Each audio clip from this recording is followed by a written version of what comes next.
வணக்கம் sir. PCC public concern corner இந்த நிகழ்ச்சிக்காக நம்ம சேனலுக்காக மீண்டும் ஒரு முறை உங்களை சந்திப்பதில் எனக்கு மனமிகுந்த மகிழ்ச்சி சார். வணக்கம்.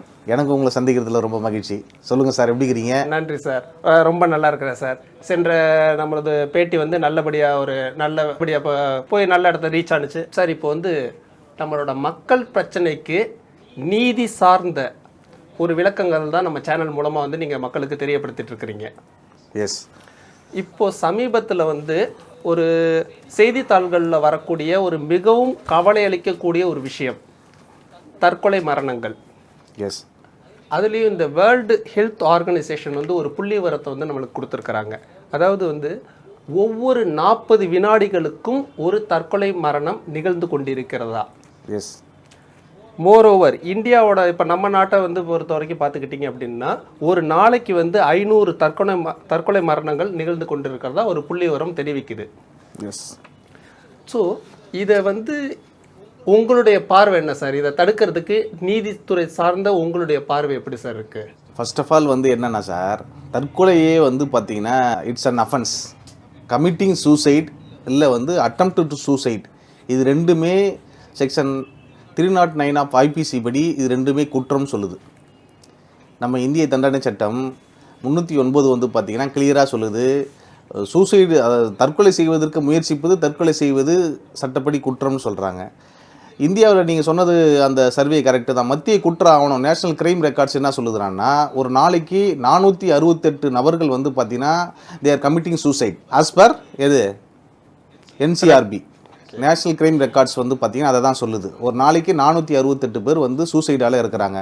சூசைட் பண்ணுறதுக்கு there are various reasons are there. நிறைய காரணங்கள் இருக்கலாம். முக்கியமாக சூசைடுக்கு மன அழுத்தம் ஒரு காரணமாக இருக்குது அப்படின்னு சொல்கிறாங்க. மன அழுத்தம், தேர்வில் தோல்வி, காதல் தோல்வி, குடும்ப உறவுகளில் ஒரு விரிசல், ஆன்லைன் சூதாட்டம், கடன் பிரச்சனை.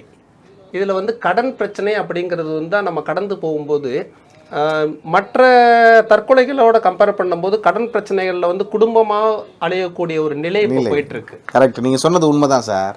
இப்போ எமோஷனல்ஸ், அதாவது நீங்கள் சொல்கிறது மன உளைச்சல் இல்லை மன அழுத்தத்தின் காரணமாக தான் தற்கொலைக்கு தள்ளப்படுறாங்க. தற்கொலைக்கு தள்ளப்படுறதுக்கு பிஹைண்ட் த ஸ்க்ரீன் பார்த்தீங்கன்னா நிறைய காரணம் இருக்கும். நீங்கள் சொன்ன மாதிரி தேர்வில் தோல்வி அடைகிறது, அல்லது பார்த்தீங்கன்னா கணவன் மனைவியாக இருக்கக்கூடிய குடும்பத்தில் இருக்கக்கூடிய சிக்கல்கள், கணவன் மனைவி ஏற்படக்கூடிய அடிக்கடி சிறு சிறு தகராறுகள், இடையில சின்ன சின்ன பிரச்சனைக்காகலாம் தற்கொலை பண்ணுறாங்க. இடையில நான் ஒரு செய்தித்தாளில் பார்த்தேன், திருமண நாளுக்கு கணவன் புது புடவை வாங்கி கொடுக்கலன்னு சொல்லிட்டு மனைவி தற்கொலைன்னு செய்தித்தாளில் வருது.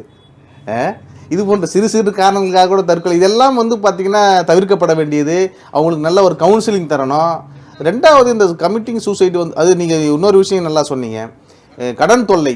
இப்போ மற்ற விஷயங்களில் இப்போ ரம்மியில் பாதிக்கப்படுறான், ரம்மி ஆடுறான், அதில் பணத்தை லாஸ் பண்ணி இண்டிவிஜுவலாக தான் தனியால் தான் பார்த்தீங்கன்னா என்ன பண்ணுறான், சூசைட் பண்ணுறான். ஆனால் இந்த கடன் வாங்கின ஒரு ஆஸ்பெக்டை நம்ம அதில் எடுத்துக்கணும்னா, கடன் வாங்கிட்டு அந்த குடும்பமே என்டையர் குடும்பமே தற்கொலை செய்ததை நம்ம பார்க்க முடியுது. ஆகவே இப்போ தற்கொலையில் ரொம்ப முக்கியமாக கவனிக்கப்பட வேண்டிய விஷயம்னா அந்த கடன் தொல்லையால் இருப்பவர்களுக்கு அவங்களுக்கான நிவாரணம், அவங்களுக்கான சட்ட உதவி, அவங்களுக்கான சட்ட தேவை, இவைகளெல்லாம் நம்ம இந்த இதை விளக்குனா அவங்களுக்கு ரொம்ப நல்லா இருக்குன்னு நான் ஃபீல் பண்ணேன்.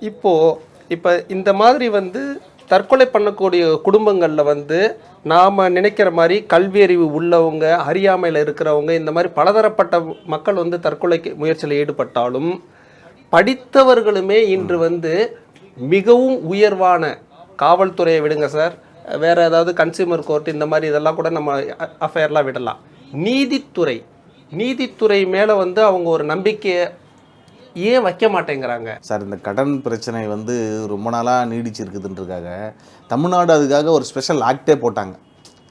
Tamil Nadu prohibition of charging exorbitant interest act 2003 அப்படின்னு சொல்லிட்டு 2003 இந்த மாதிரி அதீத வட்டி வாங்கி அதன் மூலமாக பார்த்திங்கன்னா நிறைய குடும்பங்கள் குடும்பமாக சாவறதை கண்காணித்து ஒரு குழு போட்டு ரிப்போர்ட் வாங்கி இதெல்லாம் முற்றிலும் தடுக்கணுன்றதுக்காக தமிழ்நாடு அரசு 2003 அதீத வட்டி வசூல் பண்ணுறவங்களுக்கு எகென்ஸ்டாக அந்த ஒரு ஆக்டே பாஸ் பண்ணிக்கிறாங்க. இந்த ஆக்ட் பார்த்திங்கன்னா அந்த அதிக வட்டி வாங்குறாங்க இல்லையா, இந்த சின்ன சின்ன இது கடைகள்லாம் வச்சுட்டு அதிக வட்டி வாங்குறவங்கக்கிட்ட அவங்கள பனிஷ் பண்ணுறதுக்காகவோ அதை நெறிமுறைப்படுத்துறதுக்காகவோ தான் அந்த ஆக்ட் கொண்டு வந்தாங்க. ஆனால் இந்த ஆக்டை பற்றி பெரிய அவேர்னஸ் மக்கள்கிட்ட இருக்குதான்ன்றது தெரியல. இன்றைக்கும் நம்ம வந்து பார்க்குறோம் 2003 போட்ட ஆக்ட் இம்ப்ளிமெண்ட் பண்ணிருக்கிறாங்க. அந்த சட்டத்தின் வழியாக நிறைய பேர் தண்டனை பெற்றிருக்கிறாங்க. ஓரளவுக்கு குறைந்திருந்தாலும் கூட இன்றைக்கும் நம்ம செய்தித்தாட்களில் வந்து பார்க்க முடியுது.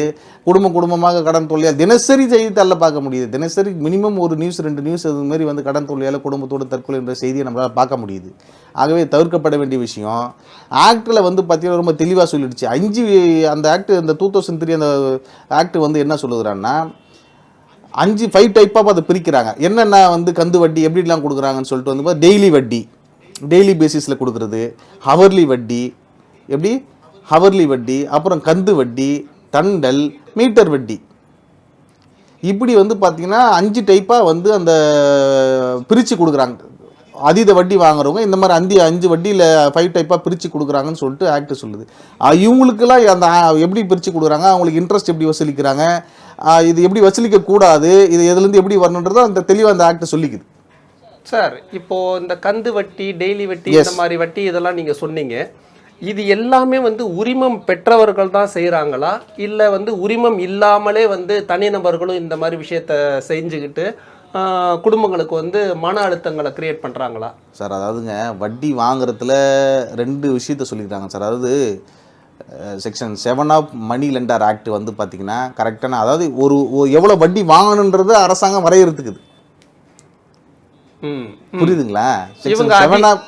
அதீத வட்டி வாங்கக்கூடாது, அது தப்புன்னு சொல்லிட்டு எவ்வளோ வாங்கணுன்றதுக்கு அரசாங்கம் வந்து பார்த்தோன்னா செக்ஷன் 7 ஆஃப் மணி லெண்டர் ஆக்டில் தெளிவாக சொல்லியிருக்கிறாங்க. அதாவது 2 டைப்பாக பிரிக்கிறாங்க சார் வந்து வட்டியில். அதாவது தட் இஸ் லோன் கொடுக்குறதுல ஒன்று வந்து செக்யூர் லோனு, இன்னொன்று அன்செக்யூர் லோனு. செக்யூர் லோன்னா உங்களுக்கு தெரியும், கன்ஸ்ட்ரக்ஷன் பண்ணுறதுக்கு loan, purchase loan, mortgage loan, இந்த மாதிரிலாம் கொடுக்குறது வந்து பார்த்திங்கன்னா செக்யூர் லோனு. அன்செக்யூர் லோனுன்றது கிரெடிட் கார்டும் அன்செக்யூர் லோன் தான், பர்சனல் லோனும் அன்செக்யூர் லோன் தான். இந்த மாதிரி அன்செக்யூர் லோனுக்கு 12%, தட் இஸ் இப்போ வந்து ஆர்பிஐ வந்து பார்த்தீங்கன்னா டைம் டு டைம் ஃபிக்ஸ் பண்ணுவாங்க. Every 3 months, every 6 months once RBI வந்து பார்த்தீங்கன்னா உங்களுக்கு இன்ட்ரெஸ்ட் ரேட்டை ஆர்பிஐ தான் ஃபிக்ஸ் பண்ணோம். பட் கன்சிஸ்டன்ட்லி வந்து பார்த்தீங்கன்னா அன்செக்யூர் லோன்னா 12%, செக்யூர் லோன்னா 8%. இதை தான் வந்து பார்த்தீங்கன்னா ஆக்ட் சொல்லுதுங்க. சார் இப்போ நீங்கள் சொல்கிறபடி பார்த்தீங்கன்னா அன்செக்யூர் லோனில் வந்து ஒருத்தங்க வந்து தெரியாமலோ வந்து சிக்கிக்கிட்டாங்க. இவங்களுக்கு வந்து இமீடியட் ரெமிடி, அதாவது வந்து லீகலாக வந்து என்ன சார் நமக்கு ப்ரொடெக்ஷன் இருக்குது? இப்போது சட்ட பிரகாரம் இப்போ ஒருத்தர் வந்து பார்த்தீங்கன்னா அன்செக்யூர் லோனில் இப்போ நம்ம வந்து இந்த ப்ரொகியூபேஷன் ஆஃப் எக்ஸார்பிடன்ட் இன்ட்ரெஸ்ட் ஆக்டை வந்து பார்த்தீங்கன்னா சார் அதிலே வந்து பார்த்தீங்கன்னா இப்போ நான் சொன்னல டெய்லி வட்டி, ஹவர்லி வட்டி, கந்து வட்டி, தண்டல்ன்ற மாதிரிலாம் வாங்குறாங்க இல்லையா, இதை வாங்கிட்டு இதில் பாதிக்கப்பட்டாங்கன்னா யார் வந்து அதிக வட்டி கொடுக்குறாங்க, ரொம்ப தொடர்ந்து அதாவது கொடுத்த அசலுக்கு அதிகமாகவே வட்டி வாங்கிடுவான். ஆனாலும் இன்னும் நீ எனக்கு வட்டி கொடுக்கணும், இன்னும் எனக்கு அசல் இருக்குது அப்படின்ற மாதிரி டார்ச்சர் பண்ண நீங்கள் என்ன பண்ணணும்னா உங்கள் ஜூரிஸ்டிக்ஷனுக்குள்ளே இருக்கிற நீதிமன்றத்தை அணுகி அங்கே பெட்டிஷன் போட்டிங்கன்னா அந்த நீதிமன்றம் வந்து 15 நாளுக்குள்ளே நீங்கள் யார் வட்டி கொடுத்தாங்கன்னா அவனுக்கு உங்களுக்கு நோட்டீஸ் அனுப்பும். நோட்டீஸ் அனுப்பிச்சு ரிப்ளை கேட்கும். ரிப்ளை கேட்டு நீங்கள் கொடுத்த புகாரின் அடிப்படையில் அவன் வந்து நீங்கள் சொன்னது உண்மை அதிகமான வட்டி வாங்கினான்னா இந்த ஆக்ட் படி அவனுக்கு 3 வருஷம் வரைக்கும் நீங்கள் தண்டனை வாங்கி கொடுக்க முடியும் சார். ஓகே சார், தண்டனை அவங்களுக்கான பனிஷ்மெண்ட் இது வந்து அப்பாற்பட இருக்கட்டும். இப்போது தற்சமயம் ஒரு குடும்பம் வந்து கடனில் வந்து சிக்கி தவிக்குது அப்படின்னா அதாவது நம்ம லீகலாக வந்து அவங்களுக்கு வந்து இமீடியட் ரெமிடி என்ன சார் கிடைக்குது? அதாவது குறிப்பிட்ட காலம் 1 வருஷம் வரைக்கும் அவங்கள தொந்தரவு பண்ணக்கூடாது, இல்லை வந்து அவங்க வாங்கினதில் வந்து இந்த இன்ஸ்டால்மெண்ட்டில் வந்து பே பண்ணுறதுக்கு அந்த மாதிரி ஏதாவது வழிமுறைகள் இருக்கா சட்டத்தில்? சார் அவங்கள வந்து கந்து வட்டி கொடுக்குறதே தப்பு, அதுதான் ஆக்ட் சொல்லுது. அதை 1 வருஷம்லாம் நீங்கள் கந்து வட்டி கொடுத்து நீங்கள் வாங்கிட்டு உங்களுக்கு ரொம்ப டார்ச்சர் பண்ணால் நீங்கள் இமீடியட்டாக நீதிமன்றத்தை அணுகலாம். அல்லது இப்போ உங்களுக்கு சட்ட ஆலோசனை தேவைப்படுன்றப்பல நீங்கள் அருகில் இருக்கக்கூடிய ஏதாவது ஒரு வழக்கறிஞர் அணுகினாலும் உங்களுக்கு நல்ல முறையில் உங்களுக்கு கைட் பண்ணுவார் சார். தினந்தோறும் பார்க்குறோம் இப்போ சின்ன இந்த மார்க்கெட் இதெல்லாம் வந்து பார்த்தீங்கன்னா காலையில் வாங்குவாங்க, சாயங்காலம் உங்களுக்கு டெய்லி வட்டின்ற மாதிரி கொடுப்பாங்க, தண்டல் மாதிரி வாங்குவாங்க. தண்டல்ன்றது இன்க்ளூசிவ், அந்த அசல் வட்டி 2 சேர்த்து இவ்வளோ நாள் கட்டணுன்ற மாதிரி சொல்லுவாங்க. ஸோ இது எல்லாமே வந்து பார்த்தீங்கன்னா அது அஃபென்ஸ் தான், புரியுதுங்களா? அந்த மாதிரிலாம் பண்ணக்கூடாது. அதுவும் அதீத வட்டி அரசு நிர்ணயித்த அளவுக்கு அதிகமாக வட்டி வாங்கினாலே இந்த ஆக்ட் கீழே அவங்க வந்து தண்டிக்கப்படக்கூடியவர்கள். அது அந்த மாதிரி உங்களை ஏதாவது நீங்கள் டார்ச்சர் பண்ணுறாங்க, அதிகமாக வட்டி வாங்குறாங்கன்னா ஒரு சில பேர் என்ன பண்ணால் நல்லா படித்த, நீங்கள் முன்னாடியே கேட்டீங்க, நல்லா படித்தவர்களே இதில் மாட்டிக்கிறாங்களே. சமீபத்தில் சிவகங்கையில் கூட ஒரு ஆசிரியர் தம்பதி பேர குழந்தையும் சேர்த்து நல்லா படிச்சிருப்பாங்க, ஒரு ஆசிரியராக இருப்பாங்க, ஒரு பெரிய ப்ரொஃபைல், அவங்களே கூட இந்த மாதிரி வந்து பார்த்தீங்கன்னா வெளியில் அதிகமான வட்டிக்கு வாங்கிட்டு ஒரு சில பேர் என்ன பண்ணால் அவங்க டாக்குமெண்ட்ஸை கொடுத்துருவாங்க, அதிகமான வேல்யூவில் டாக்குமெண்ட்டை கொடுத்துட்டு அர்ஜென்ட்டுக்கு பணம் வாங்கிடுவாங்க. அவங்க அதிக வட்டி ஒரு பீரியடில் அவங்களால திருப்பி அதை ரீட்டைன் பண்ண முடியாது. புரியுதுங்களா? அப்போ அந்த மாதிரி ஆட்களும் இந்த சட்டத்தின் கீழே அவங்க தொடர்ந்து நீதிமன்றத்தில் போட்டாங்கன்னா, நான் இவ்வளோ வட்டி, இவ்வளோ அசல், அவங்க பிரின்சிபல் அமௌண்ட் இவ்வளோ வாங்கினா நான் வந்து இவ்வளோ பே பண்ணியிருக்கிறேன், என்னை இவ்வளோ இன்னும் அதிகமாக வட்டி கட்டி என்ன டார்ச்சர் பண்ணுறாங்கன்னு சொல்லிட்டு நீங்கள் பெட்டிஷன் போட்டிங்கன்னா கண்டிப்பாக கன்சிடர் பண்ணி அவங்க வந்து இந்த ஆக்டில் அவங்க தண்டிக்கப்படுவாங்க. Okay sir.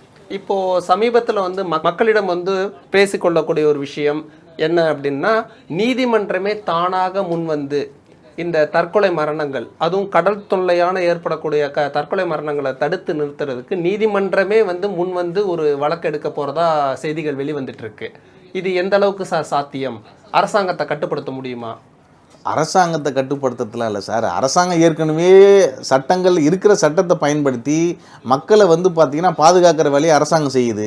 அதையே தான் நீதிமன்றமும் செய்யுது. அதனால் இதெல்லாம் வரவேற்க வேண்டிய விஷயங்கள் தான். அதெல்லாம் அரசு ஏற்கனவே இந்தமாரி அதீத வட்டியாக வாங்கி அதிக குடும்பங்கள் பாதிக்கப்படுறது, நிறைய பேர் தற்கொலை செய்கிறாங்கன்ற இந்த ஆக்டை கொண்டாந்தாங்க. இந்த ஆக்ட் கொண்டு வந்து ஓரளவுக்கு அந்த சட்டத்தின் இதுவாக கொஞ்சம் அந்த ரேஷியோ குறைஞ்சிருக்குது, அஃபென்ஸோட ரேஷியோ குறைஞ்சிருக்குது.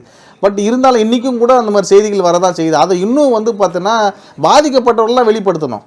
நான் வந்து அதிகமாக என்னை வந்து அதிகமாக வட்டி கேட்குறாங்க, நான் கொஞ்சம் ரூபா தான் வாங்கினேன், நான் வாங்கின அமௌண்ட்டோட அதிகமாக வட்டி கொடுத்துட்டேன், என்னை இன்னும் கேட்குறேன்னு சொல்லிட்டு பாதிக்கப்பட்டவங்க வெளியே வந்து சட்ட ரீதியான நடவடிக்கைகள் எடுத்தாங்கன்னா அவங்க அதில் தப்பிச்சிக்கலாம். அதை தான் செய்யணுமே தவிர என்ன செய்கிறாங்கன்னா, சில பேர் மன உளைச்சலில் என்ன அவங்களுக்கு செய்யணும்னு தெரியாமல் தற்கொலைன்றது எதுக்குமே தீர்வல்ல. அதிகமாக நீங்கள் கடன் வாங்கிட்டீங்க, ரைட், ஓகே, நீங்கள் வாங்கினதை விட அதிகமாக வட்டி கொடுத்துட்டீங்க, இன்னமும் உங்களை டார்ச்சர் பண்ணுறான், ரொம்ப அன்பார்லிமெண்ட் வேர்ட்ஸ் யூஸ் பண்ணி உங்களை வந்து பார்த்தீங்கன்னா டார்ச்சர் பண்ணுறான்னா நீங்கள் வந்து சட்டத்தின் வழியை உங்களை பாதுகாக்கிறது, சட்டம் உங்களை பாதுகாக்கும். Okay sir. உங்களுக்கு சட்டத்தில் ப்ரொவிஷன் இருக்குது. நீங்கள் அருகால் இருக்கக்கூடிய நீதிமன்றத்தை அன்றைக்கி நீங்கள் அவனுக்கு வந்து பார்த்தீங்கன்னா பெட்டிஷன் போட்டிங்கன்னா அவனுக்கு சம்மன் அனுப்பும், சம்மந்தப்பட்ட ஆளுக்கு சம்மன் அனுப்பிச்சு உங்களை பாதுகாக்கிற வேலையை நீதிமன்றம் செய்யும். அதனால் நீங்கள் நீதிமன்றத்தின் மீது நம்பிக்கை வைத்து நீங்கள் அதிகமாக வட்டி வாங்கி உங்களை டார்ச்சர் பண்ணால் இமீடியட்டாக நீங்கள் செய்ய வேண்டிய வேலையை ஒரு சட்ட ஆலோசனை பெறுங்க. அதை தவிர்த்துட்டு இங்கே இருக்கிற சட்டமும் நீதிமன்றமும் உங்களை நிச்சயம் காப்பாற்ற நம்புங்க. அதை தவிர்த்து நேரடியாக நம்மளை வந்து கடன் வாங்கிட்டோம், நாளைக்கு வந்து நம்மளை இதை பண்ணுவோம் அதை பண்ணுவோம் எப்படி பேசுவானே, நம்ம எப்படி அதை ஃபேஸ் பண்ணணும்னு தெரியாமல் தற்கொலைக்கு நீங்கள் முயற்சிக்கிறது அது நிச்சயம் உங்களை பாதுகாக்காது.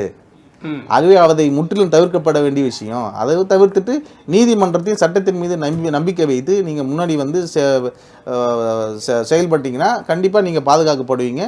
உங்களுக்கான நீதிமன்றமும் நிச்சயம் வழங்கும் என்பதை தெரிவித்துக் கொள்கிறேன். சார், இப்போ இதே மாதிரி இன்னொரு சந்தேகம் என்ன அப்படின்னா, முன்னாடியெல்லாம் வந்து ஒரு வழக்கில் இருந்த ஒரு விஷயம் வந்து ஒரு நிறுவனமோ ஒருவருக்கு வந்து கடன் பிரச்சனை வந்து அதிகமாயிருச்சு அப்படின்னா எல்லோ நோட்டீஸ், அதாவது இன்சால்வன்சி பேப்பர் அப்படிங்கிறத ஒன்று இஷ்யூ பண்ணிட்டு இருக்கிறாங்க. இது வந்து தனிநபர் அது வந்து பார்த்தீங்கன்னா அது இன்ஸ்டியூஷனுக்கு தான் சார், அது கம்பெனி போன்ற இன்ஸ்டியூஷனுக்கு தான். இண்டிவிஜுவல் நபர்ஸ் வந்து பார்த்தீங்கன்னா அது இது பண்ண முடியாது. எல்லோ நோட்டுன்ற கான்செப்ட் நீங்கள் ஒரு பெரிய நிறுவனம் நடத்துறீங்க அப்படின்றாங்க, அப்போ ஏதாவது பெருசாக லோன் பேங்க்கில் வாங்கியிருக்கிறீங்கன்ற அது என்டையர்லி டிஃப்ரெண்ட். இந்த ஆக்டுக்கு அதுக்கு சம்மந்தம் கிடையாது. அது லீகல், அது வேற. Okay okay okay. Yes, thank you very much.